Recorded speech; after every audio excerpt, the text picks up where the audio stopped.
Magandang hapon mga karsiklo. Meron na naman po tayo ayusin isang kittel. Ito ang tatak na Kiowa. Paggawa po ito sa atin ng isang mabuting customer. Ang issue nito ay no power. Okay. Bago ko pala umpisan itong ayusin, ay nais ko muna magpasalamat sa mga viewers ng Resiklo Repair. Nag-like, nag-share, nag-comment, nag-subscribe. Maraming salamat sa inyo lahat. Okay. Ito mga karsiklo, nabuksan ko na yun, natanggal ko na yung takip. Sinik ko na to, okay naman siya, wala itong problema. Ang problema nandito. Okay itong kittel na to, wala siyang pindutan, nasa loob.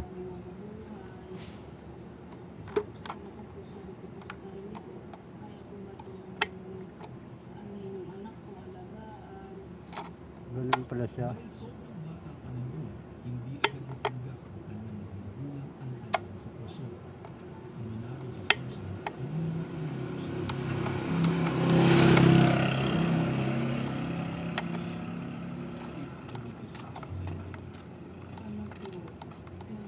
Okay, tingnan ko muna yung switch nito nasa loob kung may diferensya ba.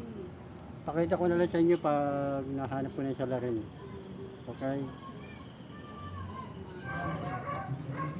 Ito mga karsiklo, mukhang hindi natin ito mabubuo itong kittel na to kasi ito yung salarin, yung heating element niya ito, pinagpapainit, putol na, wala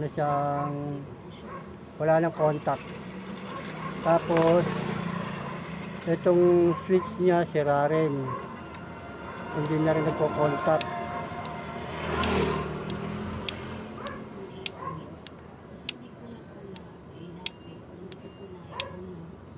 Kaya hindi ko na maano pa to, mare-repair pa to.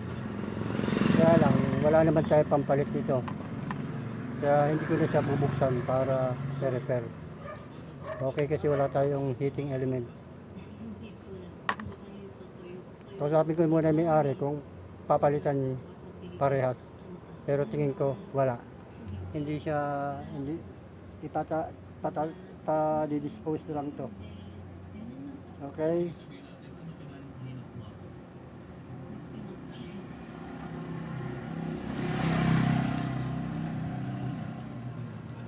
Babalik ko lang siya tapos